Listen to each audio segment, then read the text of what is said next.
Hello, Stefan here.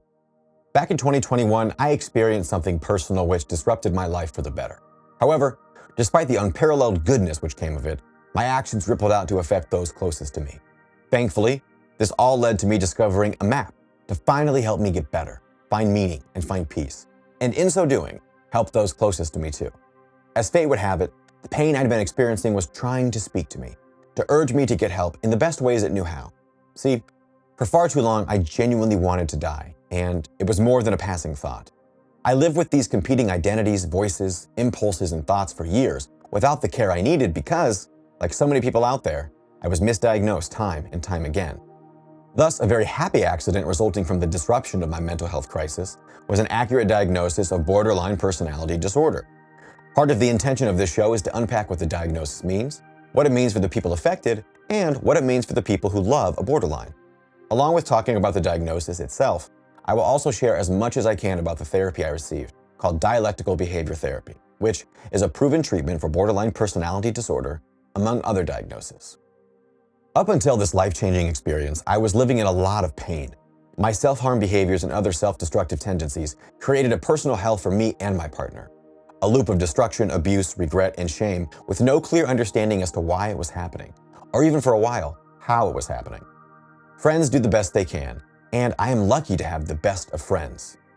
And yet everyone needs some rest sometime, and I was finding it hard to not only rest, but be at rest around people too, which in turn made life for my friends stressful for a time. The feeling of being a burden was competing with feelings of needing and wanting help. It's a severe understatement to say I am very lucky to have the friends I do, just like I am lucky to have a partner who desires to grow alongside me, because relationships can be hard work, and they can be especially difficult if both people are without some very necessary relational tools. Peace, safety, and connection are hard to cultivate in a partnership where neither people have the tools for intense interpersonal conflict. Neither people have received the help they desperately need, and once rationalization sets in, the reactions become self-reinforcing and habit-forming. The hell one is trying to survive becomes an apathetic rock, being pushed up a hill only to have it roll down again and again. Worse still, beyond this Sisyphean reality, one begins to lose trust in themselves. Reality becomes distorted, and it can feel like the other person is intentionally trying to hurt you, a confusion which leads to much discord. On top of all this, it feels next to impossible to pull yourself out of the daily pit of despair, to try and breathe with an elephant on your chest, and to try and look for joy while the world seems to be shaded with gray, bleak emptiness. This is why I am here. I believe I have a unique experience with something that is quite common. I know emotional anguish, and I know mental suffering, and I know how difficult it can be to find your way back to yourself once the riptide of mental cannibalism pulls you out to sea. I believe a goal of this show is to help other people who currently feel like they are alone, like no one else could know the pain they feel, for the people who really feel like life is no longer worth living. I believe this is important because the statistics are harrowing. From 2000 to 2020, more than 800,000 people died by suicide in the United States, with males representing 78.7% of all suicides that happened between 2000 and 2020. In 2022, around 49,500 people died by suicide, according to the CDC, which is the highest number ever recorded. These numbers can work against us, providing fear where there may be joy, and instilling hopelessness when the hope is just within reach. We need each other. We need to love and help one another, to prove to the doubt in our head that we are not alone. We do not need to suffer alone, and there is hope. This point, and these heartbreaking numbers, bring me here, to a familiar parable best told by the always wise Leo McGarry from the always entertaining show, West Wing. It goes like this. This guy's walking down the street when he falls in a hole. The walls are so steep, he can't get out. A doctor passes by, and the guy shouts up, "Hey you, can you help me out?" The doctor writes a prescription, throws it down in the hole, and moves on. Then a priest comes along, and the guy shouts up, "Father, I'm down in this hole. Can you help me out?"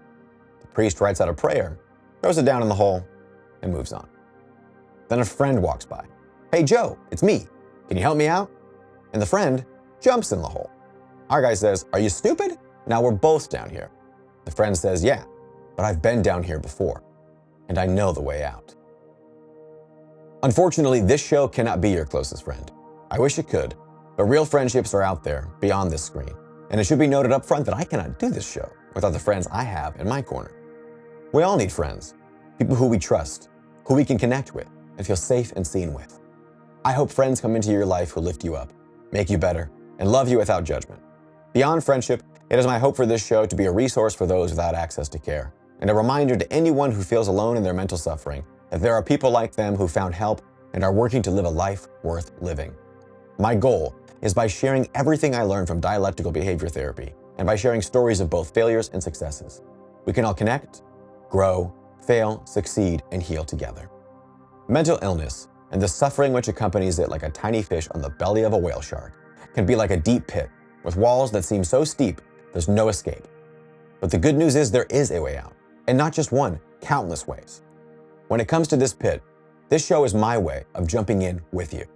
Because, at least in this case, I know a way out.